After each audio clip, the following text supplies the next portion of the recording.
I remember the exact moment my world flipped upside down, when I returned from my overseas deployment after nearly a year away. Standing in front of my modest home, a place I'd cherished with my husband, I was met with a locked door and a stack of official-looking envelopes wedged into the mailbox. My heart was pounding, my fingers trembling with exhaustion and anxiety as I pried out that stack of papers. Even then, I didn't suspect my sister was behind all the madness, but the truth would soon come crashing down on me, wave after wave, until I was left gasping for air. I slid down onto the porch, fatigue mingling with shock as I flipped through the notices. There it was, printed in bold letters, a notification to appear in court regarding my abandonment of my marriage, and more perplexingly, a petition for divorce. I was too stunned to cry, too stunned to think. Sitting there in my combat boots, duffel bag by my side, sweat collecting at my brow from the summer heat, I felt an emptiness creep into my chest. None of it made sense. I had never filed for divorce. My husband, Gabriel, had never mentioned it in any of our letters or video calls. We'd shared late-night messages, me describing the dryness of the desert air, him describing the slow, mundane life back home. Sure, we had disagreements, but to say I had abandoned him, the concept was absurd. Worse yet, no one had bothered to tell me. Not the court, not my husband, not my family.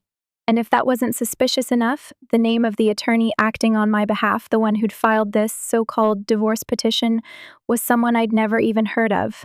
Slinging my bag over my shoulder, I hurried around the back, praying that the spare key under the planter hadn't been moved. I needed to get inside. I needed to figure out where my husband was. I needed to see if these documents were real or some sick joke. The key, thankfully, was still there, and I let myself in. The house was oddly quiet, too quiet, as though it hadn't been lived in for a while. My footsteps echoed on the hardwood floors. I stood in the living room, staring at the furniture, my eyes darting around the space, trying to detect any signs of life. Much of Gabriel's stuff appeared to be missing. The family photos on the mantel are wedding pictures. Vacation snapshots were scattered or gone. Dust had started to collect on the TV stand. An uneasy feeling took hold in the pit of my stomach. I called out his name once, twice, 3 times, but there was no answer. The clock on the wall ticked with a heavy, almost mocking sound. Eventually, I noticed an envelope on the coffee table, addressed to me, from the local clerk of courts. Inside were instructions on upcoming hearings, deadlines to respond, and an explanation that if I didn't attend, my absence could be ruled as non-participation. My mind was swirling, my pulse racing. Who had set this in motion? Gabriel wasn't answering his phone, and after leaving him repeated voicemails, I pulled out my phone again to make calls. My mother's line rang and rang until she finally answered. Her tone was cautious, even uncertain, and I asked if she knew where my sister, Grace, was. Mom stammered for a moment before saying Grace had moved into town recently, but she couldn't say more. Suspicious, I called Grace next, and there was no answer. That was day 1 exhaustion from a long flight, stepping into a legal nightmare, and not a single comforting voice on the other end. It took me less than 48 hours to realize that Grace had orchestrated every sordid detail. I discovered that not only had she cozied up to Gabriel during my deployment, but she'd also filed a divorce petition in my name. She'd fabricated lies about me abandoning my marital responsibilities to pursue a prolonged overseas stay, leaving Gabriel in a vulnerable state. The local court had accepted her evidence at face value, not questioning the logic that a soldier on active duty might be delayed or out of contact. Grace's claim was that I refused to return, that I'd fallen in love with someone else while I was away, which was an utter lie. I heard from a neighbor, old Miss S. Patterson, that a dark-haired woman, apparently my sister, had been seen entering and leaving the house frequently. Some nights, Gabriel and she would drive away together, returning at odd hours. My heart twisted in bitterness and betrayal. For years, I'd suspected Grace harbored envy toward me. We had grown up in a small town, our father having passed away when we were young, leaving our mother to raise us in a cramped 2-bedroom apartment. Life wasn't easy, but I worked hard, eventually earning a scholarship and enlisting in the military, channeling my drive into building a stable future. Grace had dropped out of community college, hopped around from one job to another, and always seemed resentful whenever I experienced success. But to stoop so low as to sabotage my marriage? To break one of the most sacred bonds in our family? It was madness. I went to the courthouse the following Monday, slamming the petition papers on the desk, demanding to speak to a clerk or judge who would listen. They were polite but confused, telling me that my attorney, some man named Mr. Cartwright, had filed all the necessary paperwork on my behalf. My blood boiled. I'd never heard of Mr. Cartwright in my life. That was the first time I realized the lengths Grace had gone to. She had clearly impersonated me, forging signatures, creating phone lines, maybe even forging an ID. It was a meticulously planned betrayal, not a random act of impulse. A few days later, I received a letter from the attorney's office stating that we had to prepare for a hearing. They wanted me to confirm details. The letter's tone was formal, cold, and I realized I needed to hire my own lawyer, someone who could disentangle this colossal mess. That's when I got in touch with Melissa Hastings, a reputable attorney known for championing military clients in complicated family law issues. Melissa sat across her mahogany desk, tapping a perfectly manicured nail as she read through the documents I'd brought. Her eyes flashed with determination. "This is brazen," she said, "and illegal.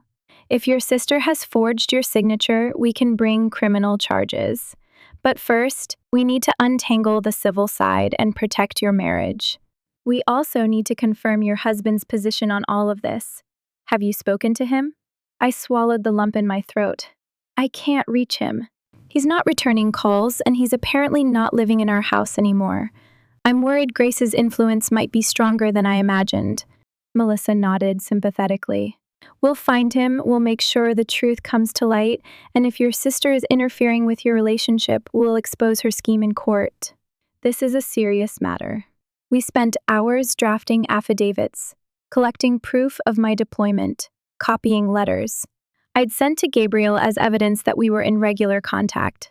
I provided timestamps of phone calls, emails, the few video logs we'd shared. Every detail was crucial in dismantling Grace's claims that I had abandoned my husband. This was step one, establishing that I was not the one who'd initiated or desired a divorce. Step two would be confronting Grace directly. I mulled over how my sister could have seduced my husband, if that's indeed what happened. Gabriel and I had our disagreements, sure, but we had vowed to stand by each other. We'd been married for 5 years, in love for 7. And now, with my father's wedding ring on my hand, I couldn't bear the thought of him being swayed by Grace's manipulations. My mother, in all her frailty, must have known something was off, but she refused to talk about it over the phone. There were so many unanswered questions. Finally, I decided to go face Grace at Mom's place, an hour's drive across the county line, where Grace sometimes stayed.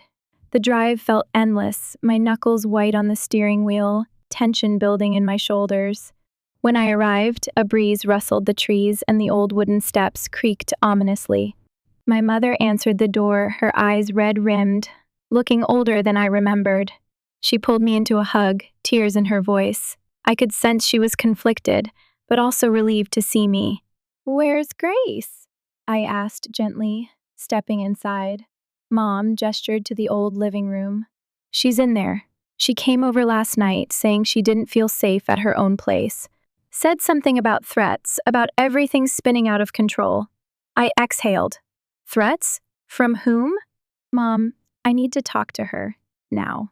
Worry etched across Mom's face, but she led me to the living room where I found Grace curled up in an armchair, looking pale. She glanced up, her eyes locking with mine. For a fleeting moment, I saw guilt flash across her features. Then she sank deeper into the seat, like a cornered animal that might hiss or lash out.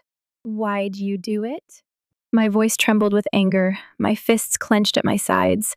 "Why, Grace, you filed a divorce petition in my name. You forged my signatures. You lied to the court. Why?" She looked away, her voice quivering as she answered. "It's not what you think. I didn't. I didn't mean for it to go so far. My mother stood at the doorway, shoulders hunched, tears threatening to spill. The tension was palpable. Outside, a passing car's headlights glimmered through the curtains, underscoring the weight of the situation. Then explain, I insisted. Explain how you ended up forging legal documents, interfering in my marriage, and sneaking around with Gabriel. Tears welled in her eyes, but there was also a stubborn set to her jaw. You left him, she spat. You left him for over a year. You barely visited. You just walked away from all of us to chase your career in the military. Gabriel was lonely. He needed someone. I was there. It just happened. I felt an urge to scream, to let my rage explode into the room, but I contained myself. That's an excuse. A weak one, Grace. I was deployed overseas.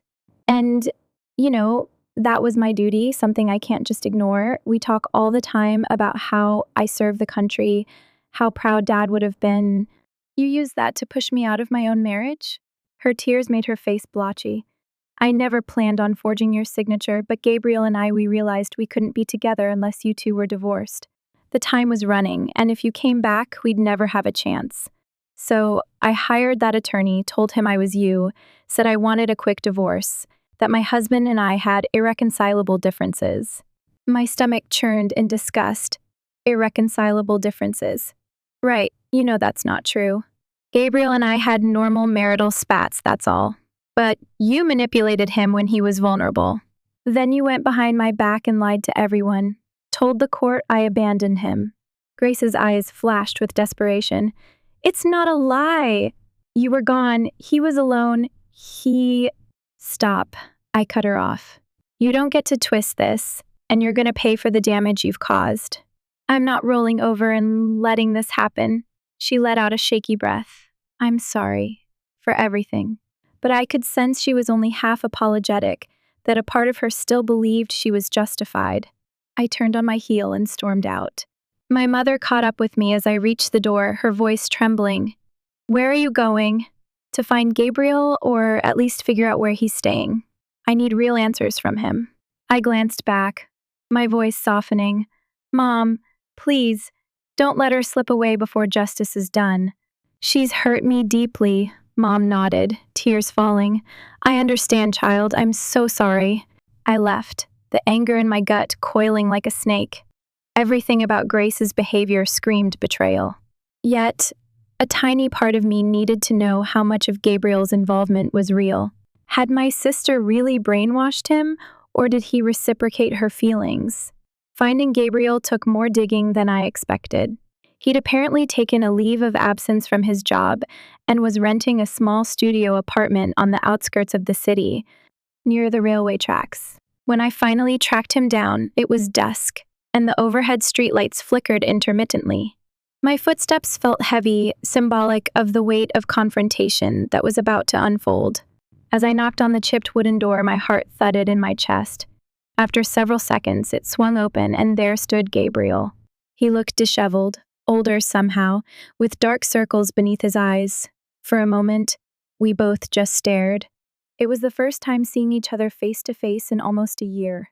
My anger battled with a flood of old affection. There was a time when we'd shared everything, our dreams, our fears, our daily joys and struggles.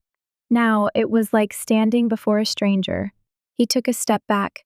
Come in, he said quietly, stepping aside. The place was cramped, a single lamp casting a warm glow across a table stacked with newspapers. There was an unmade bed in the corner and a small kitchenette with a sink full of dishes. I set down my bag, crossing my arms. You want to tell me what's going on? I demanded, trying to keep my voice even. Because I got back from deployment only to find divorce papers filed in my name, courtesy of my sister. Gabriel winced at the harshness of my tone, but I didn't feel particularly charitable at the moment. Look, it's not how it seems, he began. My temper flared. Really? Because it sure seems like my sister was moving in on my husband forging legal documents and telling the world one abandoned you. You didn't bother to correct anyone, did you? He ran a hand through his hair, his face contorting with guilt. I was in a bad place. After you left, I tried to be understanding, but every day felt longer than the last. Grace showed up at first just to check on me, or so she said. I was lonely and she was there, you know. She'd bring dinner, we'd talk. It was innocent at first. I swallowed, tears pricking my eyes. So how did it go from innocent dinners to forging my name on divorce papers? Gabriel stared at the floor. I never explicitly asked her to do that. She told me you were done with me, that you wanted out of the marriage, that you were seeing someone on base. I was devastated. I believed her at first. She said you'd confided in her, that you didn't know how to break it to me. It was all so plausible in my state of mind. I gave up hope. Then she started talking about how we could have a future, how it would all be simpler if we ended things before you came home. So I just let it happen. But I swear I never knew the full extent of her scheme until recently. She even told me she'd gotten your official consent. I questioned it, but she showed me what looked like your signature, some texts. I cut him off, voice wavering with hurt. Texts?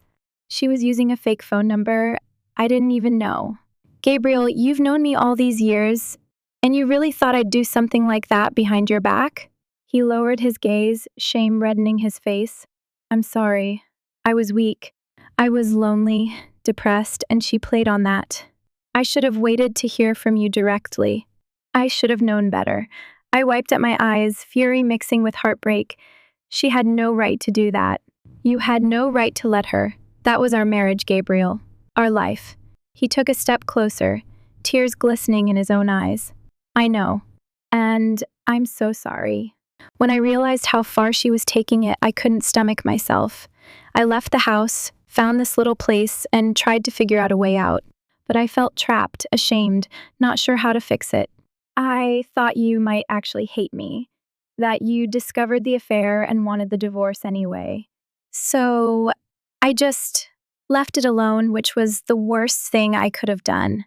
I let out a shuddering breath, the tension in my muscles refusing to ease. Well, I'm back now, and we're going to set this right. Grace is going to pay for forging my signature and lying to the court. As for us, I paused, struggling with the tumult of my emotions. I don't know, Gabriel. I still love you, but you betrayed me. Maybe you did it unintentionally, but you let her in. I don't know if I can forgive that. He reached out, gently taking my hand, but I pulled away. My heart ached. I needed time to process everything. I'm hiring a lawyer. We're going to contest the divorce petition and expose her scheme. If you have any decency left, you'll testify. Tell the court how she manipulated you. He nodded, tears spilling onto his cheeks. Of course, whatever it takes. I want to make it right. Even if, he swallowed hard, even if you can't take me back, I understand. But I want to clear your name, show you were never at fault. I grabbed my bag, heading toward the door, my eyes stinging. I have to go. I can't stay here. Pausing, I looked back at him. Get yourself together, Gabriel, because this is going to be one hell of a fight. He nodded, his shoulders slumped, the flickering lamp casting a long shadow across the worn carpet. As I stepped out into the chilly night air, I felt a swirl of emotions, a fierce resolve, a deep hurt, and an odd sense of relief that at least some truth had come to light. Grace might have started this war, but I wasn't going to let her finish it on her terms. The next few weeks were a whirlwind of depositions, affidavits, and frantic phone calls. My attorney, Melissa, worked tirelessly, gathering every last piece of evidence we could. She subpoenaed phone records, attorney correspondence, and even got a statement from the real Mr. Cartwright. His deposition was enlightening. He claimed he'd been approached by a woman identifying herself as me, wearing a baseball cap pulled low, large sunglasses, and offering him a suspiciously big retainer. He'd believed her story about being done with a marriage to a man who was verbally abusive and unsupportive of her career. Grace had spun lie after lie, painting me as a cruel spouse who was using deployment as a way to escape marital responsibilities. Melissa also managed to trace payments made to Mr. Cartwright's office, Each check was signed with my name, but the account it drew from was Grace's. She'd opened a separate bank account under my name, forging IDs and forging my signature to deposit her own money and then make the payments. When we confronted Grace about this in a pre-trial conference, she tried to cry to claim she'd been coerced, but there was too much evidence stacked against her. Meanwhile, Gabriel testified about how Grace had spun her web of deception, claiming to have direct messages from me that proved I wanted a divorce. He admitted he never saw those messages up close, that he'd only seen them on her phone screen briefly, and that she refused to show them in their entirety. He confirmed that while he had been intimate with Grace, he regretted it, feeling he'd been manipulated at a vulnerable time.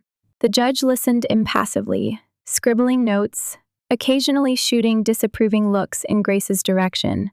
On the day we were scheduled for the formal hearing, I arrived at the courthouse dressed in my service uniform, a physical reminder of my duty and the reason for my absence. Melissa guided me to a seat beside her at the petitioner's table. Although the papers labeled me as the petitioner, we'd filed motions to challenge that. Grace arrived alone, looking small, her hair pulled back in a tight ponytail, eyes darting nervously. A hush fell over the courtroom as the bailiff announced the judge's arrival. What followed felt like a surreal blur. Melissa systematically dismantled every lie. She presented my flight logs, proving the exact dates of my deployment. She showed bank statements with my actual signature, contrasting them with the forgeries. Then, she called the notary who'd allegedly witnessed my signature, who under oath admitted he never actually saw the person sign, and that he'd simply stamped the documents at the behest of Mr. Cartwright's secretary. Each piece of evidence was like another nail in the coffin of Grace's scheme. Grace's face grew paler by the minute. At one point, she tried to claim, "It was all a misunderstanding. I truly believed my sister wanted this." But the judge shot her a scathing glare. "Then why is your bank account linked to the payments? Why did you present identification that didn't belong to you? This goes beyond a simple misunderstanding." Grace had no coherent answer. By the time Gabriel took the stand, looking contrite, he recounted how Grace had shown him fabricated texts, how she'd insisted that I'd found someone else. He confessed his guilt in the affair, apologized for his weakness, and stated he stood by my side in contesting the fraudulent divorce petition. As he spoke, my insides twisted with lingering betrayal, but I also saw the pain and shame he carried. The judge gave him a measured look, then turned to Grace. "So you felt it was your right to step in and effectively engineer the dissolution of this marriage?" The judge's tone dripped with condemnation. Grace's voice trembled as she blurted out a sob story about always being in my shadow, never measuring up, feeling overshadowed by my achievements. She admitted she'd long harbored feelings for Gabriel, that she believed they were soulmates. The judge's gaze hardened. "That may be an explanation," he said, "but it's not an excuse for forgery, fraud, and the attempted deception of this court." At that point, Melissa rose and requested a dismissal of the divorce petition, citing fraudulent inception, and demanded the court hold Grace accountable. The judge, with a grim set to his jaw, agreed to dismiss the petition, ruling that it was entirely invalid. Then, with a sternness that made everyone shudder, he announced that Grace's actions would be referred to the district attorney's office for potential criminal charges, including forgery and perjury. A hush fell in the courtroom, broken only by Grace's muffled sobs. Relief flooded me, but it was tangled with heartbreak, anger, and overwhelming fatigue. My marriage, at least legally, was intact, but my relationship with my sister was destroyed, and my trust in Gabriel was irrevocably shaken. Still, I had won the day in court. Justice was served in this initial step, and that was a powerful relief. In the days that followed, social media caught wind of the bizarre fiasco. Small-town rumors spread like wildfire, painting Grace as a villain who'd tried to steal her sister's husband while forging legal documents. Our mother tried to shield Grace from the worst of the backlash, but there was no hiding from the gossip. People stared at her whenever she ventured outside. She was shunned from local gatherings, some folks crossing the street just to avoid her. If there was a price for betrayal, Grace was paying it in full. I found myself walking a tightrope between the satisfaction of seeing her scheme unravel and the residual sense of loyalty to my family. Grace was, after all, still my sister, despite everything. Late one evening, I received a tearful phone call from my mother, pleading for me to visit Grace in person. "She's in a bad way," Mom whispered. "Please, at least talk to her." Reluctantly, I agreed. I drove back to Mom's old place where Grace had holed up once again. The house smelled of stale coffee and despair. Grace was sitting on the couch, hugging a pillow, looking hollow. When she saw me, her eyes flickered with a strange mix of shame and desperation. "Hey," I said quietly, stepping into the living room. "Mom said you wanted to see me." She sniffled, nodding. I just wanted to say I'm sorry. I know you hate me. I know you have every right to. But I never meant to hurt you this badly. I was stupid, jealous, lonely, everything." I stood there, my arms crossed, not quite ready to embrace any moment of sympathy. "You destroyed my trust in you," I said softly but firmly. "Not just trust, you tried to tear apart my marriage, smear my reputation, and break me. That's not something I can easily move past." She stared at the floor. "I know. And with the potential criminal charges looming, I might end up in jail. I'm terrified. I don't want to drag our family into more scandal." A bitter laugh escaped me. "Well, you should have thought of that before forging my signature. Actions have consequences, Grace. I won't stand in the way of justice." Tears streamed down her face. "I understand. I wanted you to know that I really do regret it, more than you can imagine." "If there was a way to fix it, there isn't," I interjected. "You can't undo what's been done. What you can do is face the consequences, own up to it, and try to become a better person." I paused, the old sibling bond tugging at me, but I held firm. "I don't know if I can ever forgive you. But I won't stand in the way if you want to try to rebuild your life." She nodded, her sobs rattling in her chest. "Thank you," she whispered, "for not hating me completely." I sighed, turning toward the door, my voice low. "I might not hate you, Grace, but I definitely don't love what you did. Good luck." With that, I left her alone, the image of my sister's tear-streaked face burning in my mind. It felt surreal. Here was the person who once braided my hair when we were kids, who borrowed my clothes without asking, who knew all my secrets. Now, she'd transformed into someone I barely recognized. And still, the remnants of our family ties made me feel uneasy about seeing her suffer. My moral compass told me she deserved punishment, but my heart ached for the brokenness of our relationship. My lawyer, Melissa, was relentless in ensuring Grace would be held accountable. Working with the district attorney, we provided all necessary documents to prove Grace's fraud. Meanwhile, we also pursued a civil action for damages attorney fees, emotional distress, the cost of me having to travel back early from my overseas post. We wanted to send a strong message. Messing with someone's marriage under false pretenses was no minor offense. Grace's public defender, she couldn't afford a private attorney, attempted to negotiate a plea deal, likely to reduce her potential jail time. While those negotiations unfolded, my personal life remained in limbo. Gabriel reached out to me repeatedly, asking for a chance to talk, to fix things. He apologized profusely, showing up with little gifts left at my doorstep: flowers, letters, even notes scribbled on sticky pads. My heart wrestled with itself. On one hand, I missed him, missed the warmth of his presence, the familiar comfort of lying next to him at night. On the other hand, I couldn't forget that he had allowed Grace to manipulate him, that he'd been unfaithful. The betrayal stung sharply, like a fresh wound whenever I pictured them together. Eventually, I agreed to meet Gabriel at a small cafe near the old part of town. We sat across from each other in a quiet corner, the aroma of coffee and fresh pastries filling the air. He looked genuinely remorseful, his eyes downcast. It was a far cry from the vibrant man I remembered, who used to greet me with a grin and silly jokes. We talked for hours. He explained in detail how lonely he felt, how he let Grace chip away at his trust in me, how the illusions she spun seemed plausible in his darkest moments. You are always so strong, he said, his voice soft. Always out there, succeeding. I felt like a weight around your neck sometimes. Not ambitious enough, not strong enough. Grace said you told her I was a burden, that you only stayed with me out of obligation. I believed her, because I've always been insecure about our relationship. I listened, my anger cooling into sorrow.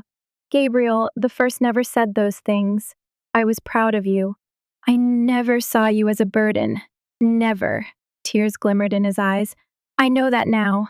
And I see how foolish I was not to wait for you, not to trust you. I can't change what's happened, but I can promise. From now on, I'll do whatever it takes to prove my loyalty, if you'll give me another chance. His words hung in the air. I sipped my coffee, my thoughts swirling. The heartbreak was real, but so was the history we shared, the vows we'd made. I remembered the day we married under the oak tree in my grandmother's backyard, the genuine love we'd felt. Could we find our way back to that? I closed my eyes, took a deep breath, and said quietly, "This isn't going to be easy. You need therapy, we need therapy, and there's a lot of healing that has to happen. But maybe I can give you a chance to prove yourself again." He reached out, tentatively taking my hand. This time, I didn't pull away.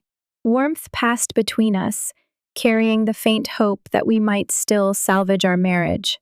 Months passed as Grace's case wound its way through the legal system. She eventually accepted a plea deal for forgery, perjury, and other related charges, avoiding a lengthy trial that could have resulted in a harsh prison sentence.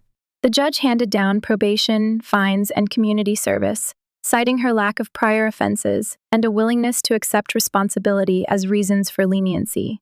Nevertheless, the legal stain was on her record, and the local community viewed her as the woman who tried to steal her sister's husband and forge a divorce. Meanwhile, the civil suit concluded with a settlement. Grace was to pay me a significant sum to cover my legal fees, emotional distress, and the cost of my early return. She also agreed to sign a restraining order, promising to keep her distance from me and Gabriel for a set period. It was a bitter end, but it signaled a sense of closure. The judge's final words in the civil proceeding still rang in my ears. Actions have consequences. May this be a lesson to all parties involved. Gabriel and I took steps to rebuild. We started with counseling, meeting a marriage therapist twice a week. We dug into our insecurities, learning to communicate our fears instead of hiding them. It was painful, raw work confronting the ways we'd both let each other down. I would often break down in tears when a memory of betrayal surfaced, but slowly, with time, I found slivers of forgiveness. Gabriel, for his part, tried to be transparent, offering me full access to his phone, his email, whatever might help rebuild trust. It wasn't that I wanted to be a paranoid partner, but his openness was a symbol that he was hiding nothing anymore. We also faced the question, should we stay in the same house that held so many haunted memories? We decided to sell it, to find a fresh place where we could lay new foundations. Searching for a new home became an unlikely bonding exercise. We'd wander through different neighborhoods, talk about how we wanted to decorate a place that reflected our renewed unity. It was an odd mix of heartbreak and hope, but we pressed on. My mother, in her quiet way, tried to reconnect with both of us. She apologized for not intervening sooner, for not warning me about Grace's advances when she first saw signs. But I understood her predicament. No mother wants to believe her child is capable of such treachery. Over time, Mom and I mended our relationship, though it would never be quite the same.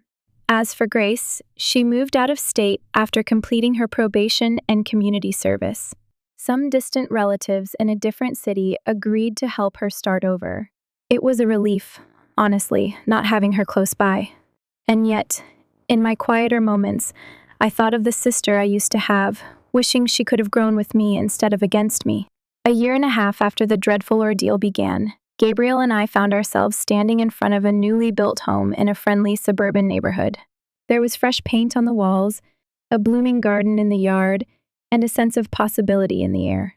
We'd just finalized the purchase, and as I watched him hold the keys, I felt a cautious excitement flutter in my chest. We'd come a long way since that day I found the divorce papers stuffed in my mailbox. Our therapist had declared us in a good place, though she reminded us that trust is a living thing requiring constant care. We learned how to share our vulnerabilities instead of burying them, how to express loneliness instead of letting it fester into resentment. We learned that love, while powerful, is not invincible without effort and honesty. On a bright spring morning, we invited a small group of friends and neighbors over for a housewarming barbecue. The atmosphere buzzed with cheerful chatter, the smell of grilled food filling the air. We walked around with plates of freshly made appetizers, introducing ourselves to the families on our street. No one looked at us with pity or judgment anymore. We were simply a returning military spouse and her husband, setting down new roots. Around sunset, we stood on the porch, arms around each other, watching the sky turn shades of orange and pink. My head rested on Gabriel's shoulder, and I felt an overwhelming sense of gratitude. We had survived a storm that could have shattered us. My sister's deception had nearly destroyed my life, but in the end, I reclaimed my voice, fought for my marriage, and found a sense of justice. I wouldn't say everything was perfect, scars always remain. But the beauty of a scar is that it reminds you how strong you are, how you survived what once threatened to break you. A gentle breeze ruffled Gabriel's hair, and I looked up at him, a soft smile tugging at my lips. "We did it," I whispered. "We made it through." He leaned down, pressing his lips to my forehead. "I'm sorry it took such pain to get here," he said, voice trembling with genuine remorse and relief. "But I promise you, for the rest of my life, I'll make it up to you. I'll stand by you, no matter what." I felt tears well in my eyes, but they were tears of closure, not sorrow. Our journey had been marred by betrayal, heartbreak, and a fight for the truth. But through it all, justice had prevailed. The court had seen through the lies. My sister had faced the consequences of her actions, and Gabriel and I had emerged from the wreckage with a deeper understanding of who we were and how much we valued each other. Looking at the horizon, I took a long breath of the cool evening air. Birds sang in the distance, and children laughed on the street, chasing each other with bubbles. In that moment, I realized I felt whole again, or at least something close to it. This was our new start, a new page turned. And so our story ended with truth triumphing over deceit, with justice served and love reclaiming its rightful place. We would never forget the lessons learned. The sleepless nights, the shock of betrayal, the grueling legal battles, all of it was etched into our history. But beneath the layers of pain, there was an unbreakable spirit, a resolve to rise again. Our faith in each other had been tested, and though cracked, it was mended with a fiercer kind of devotion. If there was one final lesson, it was that we do not truly abandon what we love just because we're separated by distance or hardship. Bonds forged with honesty can endure storms. And if someone dares to break those bonds with malice and deceit, justice has a way of setting things right, eventually. I'd found the courage to stand up for myself, to reclaim what was mine, and in doing so, discovered a stronger, wiser version of the woman who once left for deployment with a hopeful heart.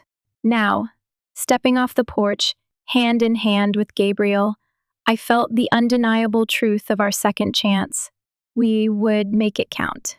For our future, for our happiness, for the promise that love, when protected by justice and honesty, can endure even the darkest betrayal. That was the real ending. We both deserved a resolution where justice was served, and where we could stand proud, knowing that sometimes the worst trials can lead to the most hard-earned, beautiful outcomes. A fair ending indeed, and one that was ours to cherish.